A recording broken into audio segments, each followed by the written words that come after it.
بسم اللہ الرحمن الرحیم۔ السلام علیکم ویورز، دوستوں میں ہوں مبشر نذر اور آپ دیکھ رہے ہیں میرا یوٹیوب چینل۔ ناظرین، چین امریکہ سر جنگ میں تیزی کے نتائج عالمی نظام پر مرتب ہو رہے ہیں، جس سے صرف مغربی طاقتوں کے لیے نہیں بلکہ اپنے علاقوں میں اثر و رسوخ رکھنے والی چھوٹی ریاستوں کے مسائل بھی بڑھ رہے ہیں۔ ان چھوٹی ریاستوں میں خلیجی ممالک بھی شامل ہیں، جن پر دونوں بڑی طاقتوں کا دباؤ بتدریج بڑھ رہا ہے۔ خلیجی تعاون کونسل کی ریاستیں سعودی عرب، کویت، عمان، قطر، بحرین اور متحدہ عرب امارات یہ تاریخی طور پر امریکی دائرہ اثر میں رہی ہیں۔ وہ اپنے جغرافیائی اسٹریٹجک محل وقوع، مالی طاقت اور تیل کے وسائل کو انتہائی محتاط انداز میں استعمال کرتے ہوئے چین کے ساتھ روابط بتدریج مضبوط بنا رہی ہیں۔ ناظرین، دوسری جنگ عظیم کے بعد امریکہ نے جس لبرل عالمی نظام کو فروغ دیا تھا اس کی بنیاد آزاد مارکیٹ کا اصول ہے۔ اس اصول سے سرمایہ دارانہ معیشتیں خصوصاً امریکہ کافی فائدہ حاصل کر چکا ہے، مگر لبرل عالمی نظام جس پر امریکہ کی گرفت کافی مضبوط تھی وہ گرفت بتدریج کمزور سے کمزور تر ہوتی جا رہی ہے۔ دوسری جانب چین نے مغربی آزاد مارکیٹ نظام کا متبادل پیش کیا ہے۔ وہ ریاست کی قیادت میں سرمایہ داری نظام عالمی معیشت کے لیے متعارف کروا رہا ہے۔ اسٹریٹجک اہمیت کے شعبوں کے علاوہ ٹیکنالوجی اور نئی ایجادات پر بھاری سرمایہ کاری کر کے اس شعبہ پر امریکی بالادستی کو چیلنج بھی کر رہا ہے۔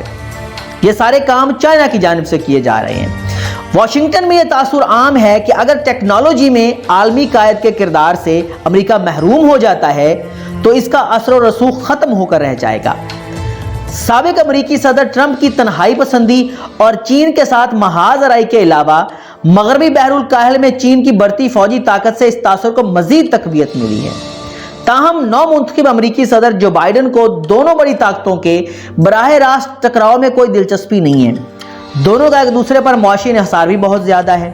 یہ صورت حالات جو ہیں ایک نئی سر جنگ کا باعث بن چکی ہیں، جس میں دونوں حریف طاقتیں پراکسی اکھاڑوں میں ایک دوسرے کے خلاف کھڑی ہیں، جن میں تجارتی لڑائیاں، کووڈ-19 اور ہانگ کانگ کی لڑائی وغیرہ ایسی چیزیں شامل ہیں۔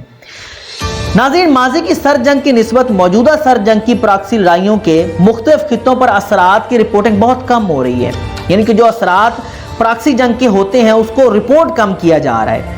خلیجی ریاستوں میں چین ایسے وقت میں قدم بڑھا رہا ہے جب امریکہ اپنا اثر و رسوخ تقریباً کھو رہا ہے یا کھو چکا ہے۔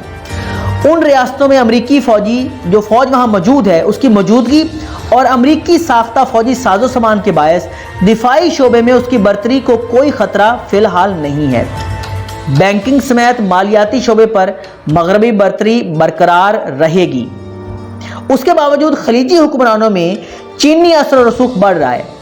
چینی خلیجی ریاستوں کے لیے تیل کی ایک بڑی منڈی ہے، لیکن چینی صنعتوں کو اپنے سامان کی کھپت کے لیے خلیجی مارکیٹوں کی ضرورت ہے، جس کی وجہ سے خلیج میں چینی سرمایہ کاری مسلسل زیادہ ہو رہی ہے، بڑھ رہی ہے، اور خلیج کا خطہ چین کے بیلٹ اینڈ روڈ کا پروگرام جو ہے اس کا وہ بہت اہم حصہ ہے۔